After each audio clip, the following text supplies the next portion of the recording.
Hello friends, so I am your teacher Ridhim और आज मैं आपको पढ़ाऊंगा क्लास 8 एसएसटी की बुक का chapter number 3 colonial agrarian policies. अगर आपकी बुक कोई और है और अगर चैप्टर भी कोई और है तो कोई प्रॉब्लम नहीं है, क्योंकि हिस्ट्री में सब सेम है बबुआ। तो चलिए स्टार्ट करते हैं। तो आज हमारे पास है chapter number 3 colonial agrarian policies, मतलब कि जो पॉलिसीज अपनाई थी ब्रिटिशर्स ने हमारे को लूटने के लिए, लुटेरे थे वो, ठीक है। हाँ, तो अब हमने पिछले चैप्टर में पढ़ा, सेकंड चैप्टर में पढ़ा हमने फ्रॉम ट्रेड टू टेरिटरीज, मतलब फ्रॉम ट्रेड टू टेरिटरीज, है ना। तो अब उस चैप्टर में वो लोग आए हमारे यहाँ पर, हमें बहलाया फुसलाया, हम पे पॉलिसीज अपनाई और हमें लूटा, बड़ी बुरी तरीके से लूटा। इसमें भी वही है, बस पॉलिसीज दूसरी हैं और टाइमलाइन भी दूसरी है, तो ध्यान से पढ़ने का। ओके, हाँ। तो पहले हम लोग स्टार्ट करते हैं the big idea. The big idea में क्या होता है? कुछ नहीं होता, ये बताता है कि हम आज इस चैप्टर में क्या क्या पढ़ने वाले हैं भैया जी। ठीक है, पढ़ लेते हैं। चेंजेस इन रूरल सेटअप, मतलब कि जो हम रूरल सेटअप, मतलब कि जो गाँव वाला एरिया था ना हमारा, वहाँ पर जो चेंजेस हुए वो पहले पढ़ेंगे हम लोग। फिर introduction to major land revenue settlements, permanent, Mahalwari and Ryotwari settlements. ओ तेरी, तीन सेटलमेंट्स, वाह। इसमें तो हमें भी सेटल कर दिया यार नीचे के फ्लोर पे। हाँ, तो यहाँ हमें पता चलेगा कि कौन कौन सी सेटलमेंट थी, कैसी कैसी थी और इसने हमें कैसे कैसे उल्लू बनाया।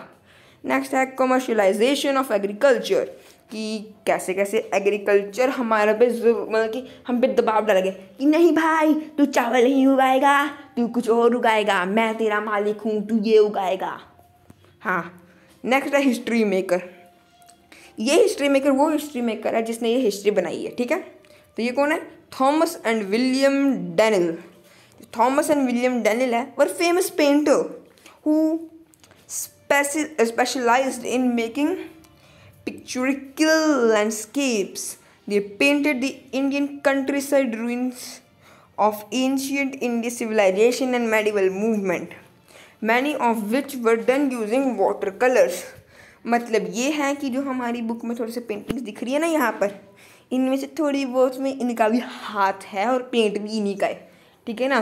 तो हाँ, इनका आभार जमाते हुए हमने इनको हिस्ट्री मेकर बना दिया, ठीक है। आज के राजा हैं ये, ठीक है। तो नेक्स्ट है एट अ ग्लिम्स, मतलब कि ये हमारा माइंड मैप है।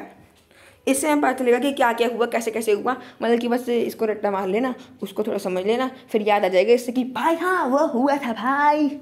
हाँ, पहले है colonial rural setup, major land revenue settlements, कौन कौन सी सेटलमेंट्स थी, कौन कौन सा सेटअप था उनका, उसमें कौन कौन सी आ थी? Izaradari, permanent, Mahalwari settlement and Ryotwari settlement, ठीक है। अब परमानेंट सेटलमेंट और रोतवारी सेटलमेंट में क्या हुआ? कमर्शलाइजेशन ऑफ एग्रीकल्चर, मतलब कि उन पर दबाव डाला गया कि भाई तू वो नहीं उगाएगा, तू वो उगाएगा जो हम कहेगा, ठीक है, हम तुम्हारा मालिक थे, ठीक है। अब कमर्शलाइजेशन में क्या क्या कल्टिवेशन में बोला उन्होंने? इंडिगो और ओपियम, इनके बारे में हम बाद में गहरे से जानेंगे, अभी आप टेंशन मत लो इनकी, अभी तो बस हम लोग नहीं पढ़ रहे हैं बस, हैं, अभी इतना बोर नहीं होने का। उसके बाद निज सिस्टम, निज हिंदी में पढ़ा था सर हमने, निज का मतलब निजी काम हमारा, मतलब कि पर्सनल प्राइवेट, है ना। और रेयोटी, सर इसमें रोटी बनानी पड़ेगी क्या जिसका नाम रेयोती है? नहीं बेटा नहीं, इसमें हमें क्या करना पड़ेगा? हमें इसका बस एक सेटलमेंट का नाम रख दिया इन लोगों ने, इनको नाम रखना नहीं आता थे। हाँ, नेक्स्ट है हमारे पास टाइमलाइन, भाई कौन से टाइम में कौन सा हुआ, भाई ये पक्का याद रखना है। ये हिस्ट्री की सबसे इम्पॉर्टेंट और सबसे याद ना होने वाली चीज़ है, इसको अच्छे से याद रखना है। तो 1700 से 1800 CE में क्या हुआ भाई? सर कुछ नहीं हुआ। 1770s में बंगाल फेमाइन, कि बंगाल में बहुत बड़ा भूचाल आया, मतलब कि अकाल पड़ गया। अकाल मतलब कि मान लो कि पूरा सूखा पड़ गया, कि सॉइल में न्यूट्रिशन नहीं रहा, है ना। 1793 सी परमानेंट सेटलमेंट, इसका हम गहराई से पढ़ेंगे, अब यहाँ बस इसको फला कर लो भाई। उसके बाद 1822 CE मालवाड़ी सेटलमेंट, ओके। उसके बाद 1820 से लेकर 1827 CE तक क्या हुआ? इस टाइम में रोहतवारी सेटलमेंट हुआ, इस टाइम के बीच में चला, वो बहुत चला गया भाई। इस टाइम के 1859 से 1860 के बीच में इंडिगो रिवॉल्ट हुआ और 1867 से 1868 के बीच में चंपारण रिवॉल्ट हुआ। ओके, रट लो इसको, रट लिया, गुड। चलो अब आगे चलते हैं, ठीक है, next page. Okay, you have read in the previous chapter that land revenue was the most important source of income for the colonial government. It was necessary to establish a system estimating and collecting land revenue. Land revenue उस वक्त बहुत ज़्यादा ज़रूरी था, it was necessary, ठीक है। अब ये जो चीज़ है ना, इसका आप स्क्रीनशॉट नहीं खींचो, आप क्या करो, वीडियो को पॉज करो, है ना, उसको एक बार पढ़ो पहले सार को, ठीक है, फिर मैं समझाता हूँ ताकि आपको थोड़ी आसानी हो, ठीक है। क्या हुआ था इसमें, चलो अभी वीडियो पॉज किया, हाँ वीडियो पॉज ओवर, आ जाओ।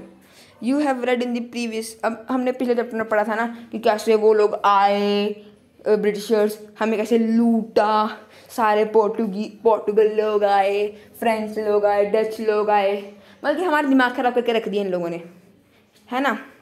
तो बस इस चैप्टर में इन लोगों ने क्या किया, बहुत तबाही की हमारे यहाँ पर, मतलब कि देश हमारा, लोग हमारे, राज ये करें, वाह भाई वाह वाह। Changes in rural setup. अब रूरल सेटअप कैसे चेंज हुआ, during the ancient and medieval periods farmer who cultivated a piece of land held it for a very long period, they used to pay a portion of the produce as tax. वो लोग जो भी अपना, पहले के ज़माने में क्या होता था कि जितना उन्होंने अपना उगाया, मान लो उन्होंने 10 बोरी अनाज उगाया, उसमें से वो लोग 2 या 3 बोरियां सरकार को दे देंगे, कि राजा को दे देंगे, और बाकी वो उससे अपना खाएंगे, बेचेंगे, जो करेंगे। उनको, राजा को कोई मतलब नहीं है, राजा को बस अपना टैक्स लेने से मतलब था, है ना। लेकिन तब जब था ना, तब मतलब कि तब वो लोग खाते भी थे, जो बच जाता था वो उनका बहुत टाइम तक रहता था, या फिर वो लोग बेचते थे ताकि वो लोग मतलब कि ऐसी ज़िंदगी जीते रहें। जब ब्रिटिश आई, मतलब कि हमने पिछले चैप्टर में पढ़ा था कि बंगाल के राजा को उन्होंने अदली बदला की, है ना, फिर उन्होंने उससे सारे राइट्स छीन लिए कि अब सरकार हम चलाएंगे पैसों की, तू जाके जज बन, तू जाके जुडिशरी बन, हमें कोई मतलब नहीं है, हम तो बस राज चलाएंगे, पैसे इकोनॉमी, है ना। तो अब जब ये लोग आए तो इन लोगों ने क्या किया, इन लोगों ने बोला कि नहीं, अब रुको, इससे पहले मैं आपको कुछ और बताता हूँ। जब देखो ऐसे कि अब ये था ना, सबसे अच्छा इन लोगों को लगा जब शेर शाह सूरी आया। हमने पढ़ा था पिछली क्लास में, शेर शाह सूरी भाई कितने महान थे, उन्होंने तो हमारा ग्रैंड टंक रोड बनाया था, बहुत अच्छे इंसान थे, बहुत अच्छे राजा थे। चलो आगे पढ़ते हैं, है ना। उन्होंने क्या किया, उन्होंने बात चलाई कि भाई अब किसान तो उतना दे सकते हैं जितना वो कमाएंगे खुद, है ना। तो उन्होंने क्या किया, सबको एक पत्ता, मतलब कि एक पेपर पे लिख के दे दिया सारे फार्मर्स को कि जितना आपका होगा, जितनी आपकी सॉइल की फर्टिलिटी है, आपको उसमें से देना पड़ेगा 10%। पहले के राजा क्या करते थे, उन्हें तो पता था कि तुम्हारी चाहे जितनी बोरी होंगी, चाहे तुम्हारी 5 बोरी होगी, चाहे तुम्हारी 6 बोरी होंगी, तुम्हें 10 बोरियाँ ही देनी पड़ेंगी अनाज की। चाहे तुम किसी से खरीदो, जो करो, मरो जाए, चाहे तुम जान दे के खरीदो, हमें कुछ नहीं, हमें बस 10 बोरियाँ चाहिए तो चाहिए। इसने क्या किया, इसने सॉइल की फर्टिलिटी को नापा, इसने अपने सैनिक भेजे पढ़े लिखे कि जाओ तुम देखो कि इसमें कितना अनाज उग सकता है, और उस हिसाब से इनको टैक्स का रेवेन्यू दो। इससे भाई फार्मर्स तो बड़े खुश थे, फार्मर्स को आनंद मिल गया था। लेकिन जैसे ही ये आए, इन्होंने क्या गड़बड़ की, कैसे तंग किया हमें, हैं, कैसे तंग किया, देखें, चलो देखते हैं। When the EAC got the diwani of Bengal authorising, इन्होंने क्या किया, इन लोगों ने सबसे पहले तो यहाँ लिखा हुआ है, it impose collection of cash, मतलब कि वो लोग सिर्फ और सिर्फ हमारा कैश में ही लेंगे, सिर्फ और सिर्फ कैश में, बल्कि पैसों में ही लेंगे, अनाज उन्हें कुछ नहीं चाहिए। ऐसे अब उनको बेचना पड़ता था, उसके बाद उसको पैसे देने पड़ते थे। तो भाई वो तो बेचारों के ऊपर उन्होंने तरस भी नहीं खाया, गंदों ने, मानते हो ना उन्होंने तरस नहीं खाया। भाई तू कहाँ जा रहे है ना। तो अब देखो, अब यहाँ क्या हुआ, it force thousand of villages to cultivate cash crops. अब उनको सिर्फ मतलब कि पैसे में से बेचने वाली क्रॉप्स उगानी पड़ी, है ना। The company created 2 post of deputy Diwan. उन लोगों ने क्या किया, एक नई पोस्ट बनाई, जैसे कि यहाँ पर होता है ना IAS IPS, वैसे इन लोगों ने बनाई डिप्टी दीवान। अब इस डिप्टी दीवान का क्या काम था, इस डिप्टी दीवान का काम था कि ये पूरा देखेगा कि इनका कितना ये हमें पूरे पैसे दे रहे हैं कि नहीं दे रहे हैं, तो छीन के इनसे इनको पीट पाट के लेने हैं हमने पैसे, है ना, ऐसे करके लेने हैं, है ना। और इससे इफेक्ट क्या हुआ, इफेक्ट ये हुआ कि जो लोग थे उनको बहुत ज़्यादा प्रॉब्लम हो गई। अब हर कोई उगा रहा है, बेचेंगे किसको, इनको दूसरे गाँव में जाके बेचना पड़ता है, इसके लिए खर्चा पानी भी लगेगा ना वहाँ से वहाँ तक ले जाने का, है ना, फिर उसके पैसे भी देने पड़ते हैं। इनसे इसको बहुत ज़्यादा घाटा हुआ, तो कुछ फार्मर्स तो छोड़ के भी चले गए, ठीक है, कुछ फार्मर्स तो छोड़ के भी चले गए, है ना। उसके बाद एग्रीकल्चर प्रोडक्शन डिक्लाइंड, मतलब कि जितना वो उगाते थे ना, फिर अब कुछ फार्मर्स छोड़ कर चले गए, कुछ और काम देख लिए इन लोगों ने, है ना। तो फिर अब जब कोई उगाने के लिए नहीं होगा तो उनके पास पैसे कहाँ से आएंगे।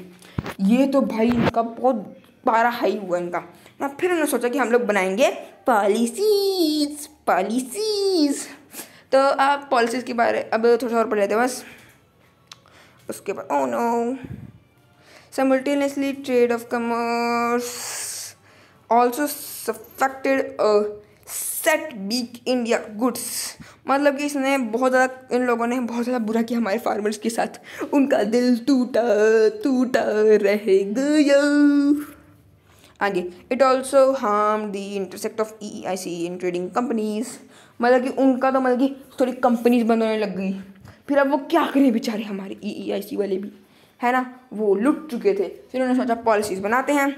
तो पॉलिसीज़ के बारे में हम अगली वीडियो में पढ़ेंगे। अगली वीडियो में जाओ देख लो पॉलिसीज़ क्या जाते हैं, ठीक है ना। ओके, अभी bye bye, tata, see you.